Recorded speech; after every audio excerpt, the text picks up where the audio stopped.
अस्सलाम वालेकुम dear students, आप देख रहे हैं सैयद अली एकेडमी और हाजिर हैं हम लोग क्लास 12th बायोलॉजी के नर्वस कोऑर्डिनेशन चैप्टर की एक और न्यू वीडियो के साथ। आज की इस वीडियो के अंदर हम जिस टॉपिक का जिक्र करने वाले हैं वो है हमारे पास क्लासिफिकेशन ऑफ द न्यूरोट्रांसमीटर्स। हम ये जिक्र करने वाले हैं कि न्यूरोट्रांसमीटर्स हमारे पास किस तरह से होते हैं।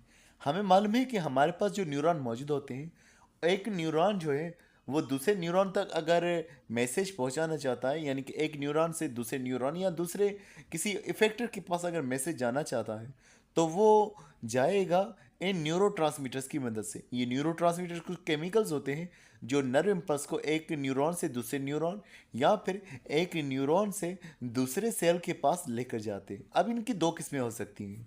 ये एक्साइटरी न्यूरोट्रांसमीटर्स भी हो सकते हैं या इनहिबिटरी न्यूरोट्रांसमीटर्स भी हो सकते हैं।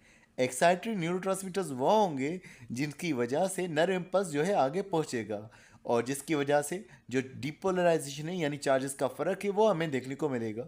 तो ये होते हैं हमारे पास एक्साइटरी न्यूरोट्रांसमीटर्स। और दूसरे होते हैं हमारे पास इनहिबिटरी न्यूरोट्रांसमीटर्स, जिसकी वजह से नर्व इम्पल्स जनरेट नहीं हो पाएगा।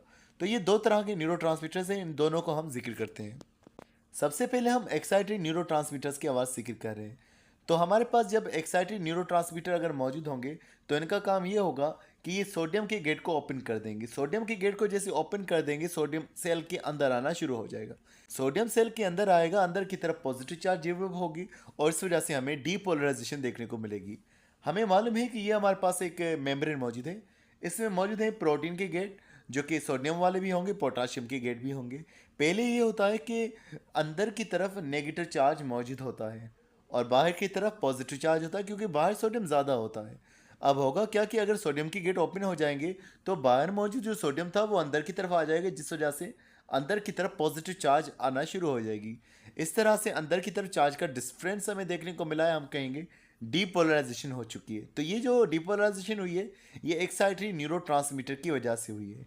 फिर उसके बाद दूसरी जो चीज़ होगी वो ये होगा कि पोटाशियम की गेट खुल जाएंगी, जिस वजह से पोटाशियम बाहर आ जाएगा, दोबारा से चार्जेस का डिफरेंस हो जाएगा, यानी कि दोबारा की तरफ अंदर की तरफ जो है वो नेगेटिव चार्ज हो जाएगा और फिर बाहर की तरफ पॉजिटिव चार्ज हो जाएगा, जिसको हम रिपोलराइजेशन कहते हैं।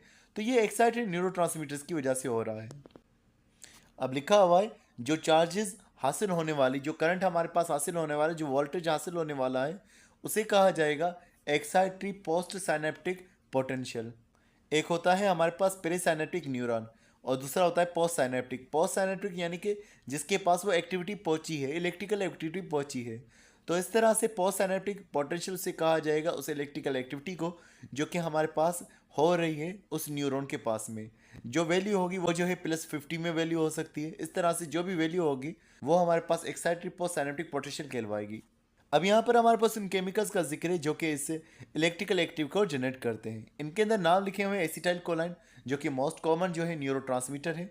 ये एक्साइटरी भी हो सकता है या इनहिबिटरी भी हो सकता है, रिसेप्टर के ऊपर ये डिपेंड करता है। जैसे कि मिसाल के तौर पर ये हमारे मसल्स में मौजूद रिसेप्टर्स के साथ बाइंड करता है और उसके नतीजे में ये जो है एक प्रोटीन के गेट्स को ओपन कर देता है, जिस वजह से कैल्शियम की मूवमेंट हमें देखने को मिलती है। तो इस तरह से यहाँ पर ये एक्साइटरी काम करता है। ये कुछ और हमारे रिसेप्टर्स के साथ भी जुड़ता है और वहाँ पर ये इनहिबिटरी का काम करता है, रोकने का काम करता है। मिसाल ये स्मूथ मसल्स वगैरह को रिलैक्स करने का काम करता है और उसके अलावा हार्ट रेट को जो है ये स्लो करता है।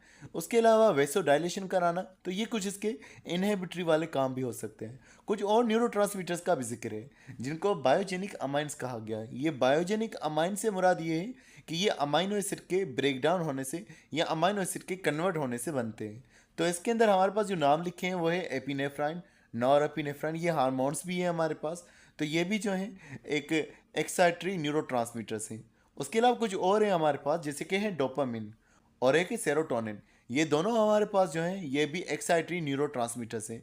तो अगर हम डोपामिन की आवाज़ से बात करें और सेरोटोनिन की आवाज़ से बात करें, डोपामिन का अगर हम खास तौर पर काम देखें, ये हमारे पास एक्साइटमेंट ज़्यादा दिलाता है, ये हमारे पास खुशी दिलाता है, ये हमारे पास जैसे रिवार्ड मोटिवेशन इस तरह के काम करता है। तो इनकी दोनों के कलेक्टिव काम की आवाज़ से लिखा हुआ ये स्लीप को असर करते हैं, मूड को असर करते हैं, अटेंशन को, फोकस को असर करते हैं, लर्निंग को असर करते हैं। तो इस तरह से सेरोटोनिन और डोपामिन का हमारे पास काम है लर्निंग के ऊपर, अटेंशन के ऊपर, मूड के ऊपर और स्लीप के ऊपर। अब यहाँ लिखा हुआ है कि अगर ये कम हो जाए या ज़्यादा हो जाए तो इनकी वजह से कुछ न्यूरोलॉजिकल डिसऑर्डर हो सकते हैं। जैसे डोपामिन की हवा से लिखा हुआ है, अगर डोपामिन का लेवल कम हो जाता है तो एक बीमारी होती है जिसे पार्किंसंस कहा जाता है। तो पार्किंसन डिजीज़ जो है ये डोपामिन की कमी की वजह से हो सकती है।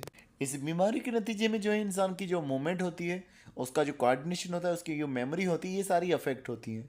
उसके अलावा अगर हम बात करें, एक और बीमारी भी हो सकती है जो डोपामिन के ज़्यादा हो जाने की वजह से हो सकती है, जिसे हम शिज़ोफ्रेनिया कहते हैं। इस बीमारी के नतीजे में इंसान को कुछ आवाज़ें या चेहरे दिखाई देते हैं जो रियल में मौजूद नहीं होते। तो ये कुछ बीमारियां हैं, कुछ न्यूरोलॉजिकल डिसऑर्डर्स जो न्यूरोट्रांसमीटर्स के कम या ज़्यादा होने की वजह से हो रहे हैं।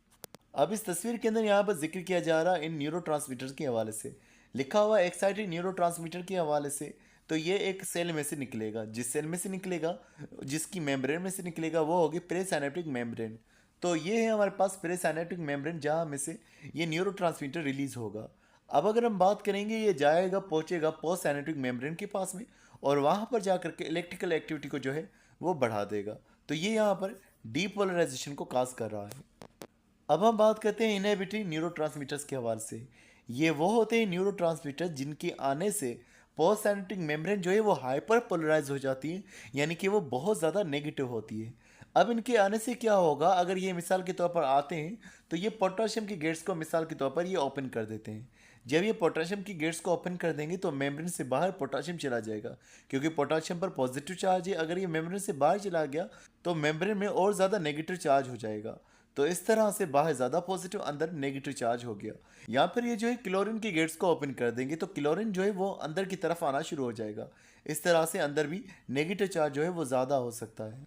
तो रेस्टिंग मेम्ब्रेन पोटेंशियल से भी ये ज़्यादा नेगेटिव करा देता है इस मेम्ब्रेन पोटेंशियल को। जब बहुत ज़्यादा नेगेटिव चार्ज जनरेट हो जाएगी तो एक्शन पोटेंशियल जो है, नर इम्पल्स जो है, जनरेट नहीं हो पाएगा। अब इसके अंदर जो चार्ज देखा जाएगा, इसका कौन सा बनता है, उसे कहा जाएगा inhibitory post synaptic potential. Inhibitory post synaptic potential का जो वैल्यू है बहुत ज़्यादा नेगेटिव में, हाइपरपोलराइज के अंदर इसका वैल्यू आएगा। अगर हम मजीद बात करें इनमें कौन से न्यूरोट्रांसमीटर्स आते हैं, तो एक है जिन्हें GABA कहा जाता है, गामा अमाइनो बुटरेक एसिड। उसके अलावा कुछ और हमारे पास मालिक्यूल्स मौजूद हैं अमाइनो एसिड के, जैसे कि ग्लाइसिन है, ग्लूटामेट है, एस्पार्टेट है। तो ये कुछ मालिक्यूल्स हैं जो कि इनहिबिटरी न्यूरोट्रांसमीटर्स की कैटेगरी में आ जाते हैं। अब जैसे कि यहाँ पर इनहिबिटरी न्यूरोट्रांसमीटर्स के हवाले से जिक्र किया जा रहा है, ये हमारे पास प्रेसाइनेटिक मेम्ब्रेन, इसमें से ये मॉलिक्यूल निकल रहा है GABA, गामा अमाइनो बुटरिक एसिड। अब ये जो निकलेगा तो इसके आने से क्या होगा कि क्लोरीन जो है वो अंदर की तरफ आना शुरू हो जाएगा। नतीजे में रेस्टिंग मेम्ब्रेन की ये चार्ज है, इससे भी ज़्यादा जो है मेम्ब्रेन की वैल्यू जो है नेगेटिव में चली जाएगी, यानी हाइपर पोलराइजेशन हो जाएगी। तो इस तरह से नर इम्पल्स जनरेट ही नहीं हो पाएगा। तो डियर स्टूडेंट्स, आज के मैं बस इतना ही था। उम्मीद करता हूँ ये वीडियो आपको पसंद आई होगी। इंशाल्लाह मिलते हैं नेक्स्ट वीडियो में, तब तक अपना बहुत सारा ख्याल रखिएगा। अस्सलाम वालेकुम।